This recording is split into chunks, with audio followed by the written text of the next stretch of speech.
Hello, everyone. Welcome to At Home with Tom and Rhonda. I'm Tom. Rhonda's at work, and I want to welcome you into our home. And I want to talk to you a minute about something that's serious. I'm going to talk about two things. One, I'm going to talk about the importance of calling 911 as rapidly as possible in an emergency. And two, I want to talk to you about the safe entry into your vehicle when you park at a mall, a store, or any public place in today's world. First of all, if you have an emergency in your home, like chest pain, or someone's severely fractured or cut their arm or leg, or any part of their body, the first thing you need to do is call 911. Make sure that the person's breathing, and then go call 911. Hey, are you okay? Go call. Or have someone else call and you stay with the victim if someone's right there. Now, keep in mind, if you have to do rescue breathing or CPR, it's really good to go find a local facility where you can take the training, because it's life-saving. Let me explain why it's so important to learn those skills. First of all, it takes about 1 to 2 minutes to decide you need to call 911. Then, when you go to call 911, that takes another 2 to 3 minutes. Well, when you call 911, they're going to say, what's your address, what's your phone number? You're going to get real frustrated thinking, just come on. The truth is, they're already dispatching help to your home, but they need to know where you are, because some people go across the street to call. Some people call right from their location where the victim is, but not everyone does. So they have to be clear on how to find the patient.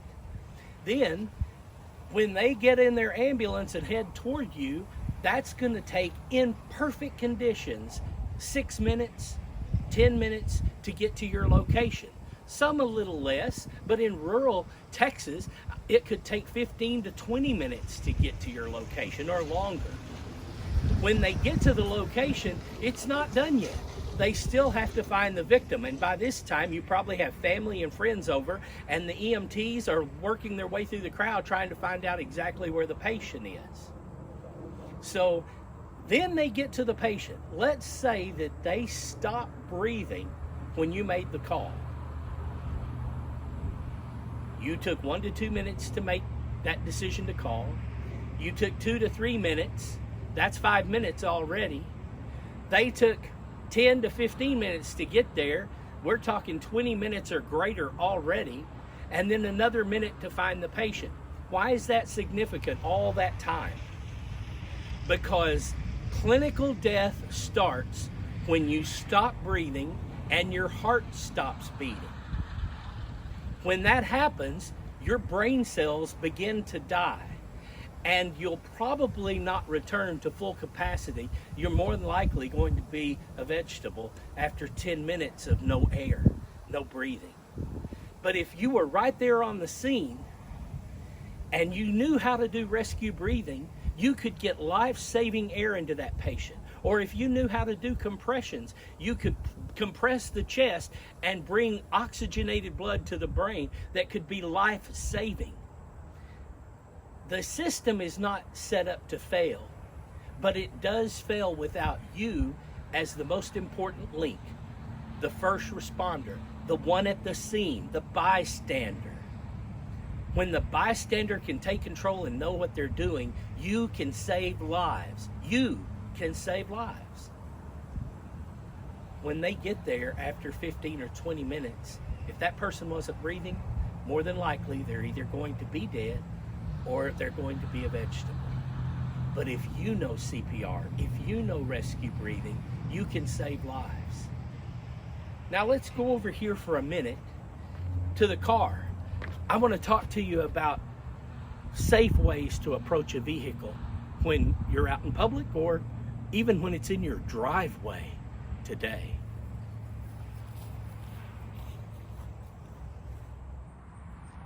We live in a violent world today, and it's not getting any safer. What we need to do is think about ways to protect our wife, our children, and ourselves. I'm Tom with At Home with Tom and Rhonda, and I want to give you some ideas about what to think about when you take your car to the store or to a mall or to any place in public and you want to ensure the safety of yourself and your family. We used to live in a world where we would teach self-defense to a female, and that was so they could protect themselves. It's not like that anymore. We're all in danger. Society has gone crazy in so many different ways. So we have to keep safety at the top of our mind. Let's talk about approaching a car first. When you approach your vehicle, approach it from the back. If you have a trunk on your car, put your hand on your trunk and push down to make sure it's latched. Sometimes attackers will be in the trunk of your car. If you have a hatchback, walk up to the back of your vehicle.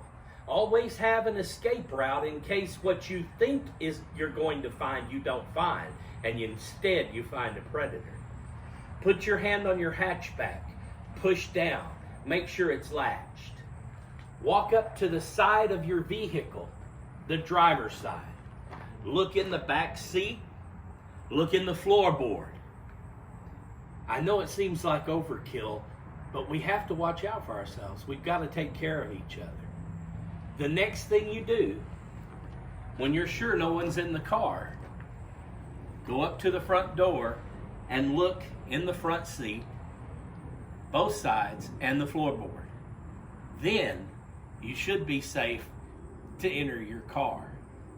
I would suggest you do that no matter where you park, what time of day or night it is. They've already shown us that they don't mind attacking you whether it's daylight or dark. Anytime you park in a public place, never park next to a van with doors on the side. Your kids could get out of the car and in seconds that van door opens, they pull the kids in, or your wife, or you, and they take off with you. We don't know what they're after. They might just be out for a gangbang activity. We don't know. What we do know is there are ways to stay safe. At night, park under a light, close to the store entrance as you can. Make sure that you haven't parked next to a van with the door that slides back and forth or that opens up easily and quickly. Make sure that when you go to your vehicle, you don't go alone, especially if there's no light. Security guards now in most places will escort you to your vehicle if the lights are out. And you should ask yourself, if I pulled up here to this parking place and the light was working and bright, why is that light not working now? And that's what you tell the security man when you go up to him or woman and say, I need someone to escort me to my car. That light was working when I got here and there was no vehicles around me as close as they are now. Could you please walk me to my vehicle?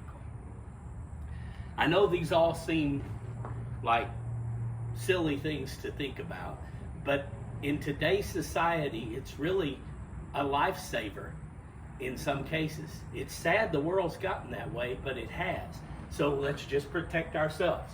To recap, walk up to the back of the vehicle, put your hand on the trunk and push down. Make sure it's latched. Walk up to the back door, put your hand on the handle, look in, and look in the floorboard on both sides and the back seat. Once that's confirmed to be clear, put your hand on the front door handle and do the same. Look in the front floorboards and the front seat. Make sure there's nothing suspicious in the vehicle that you know you didn't leave. Then you're safe, or you should be safe, to open the door and enter. Even if you call 911 when something happens, the perpetrator is going to be long gone. Think about your safety. Think about your family's safety. Don't get in such a big hurry to do the errands at hand that it could cost you or your family your life. At Home and Tom and Rhonda loves you. We want you to stay safe, and you're in our prayers and thoughts every day. Thanks for watching. We'll see you next time on At Home with Tom and Ron.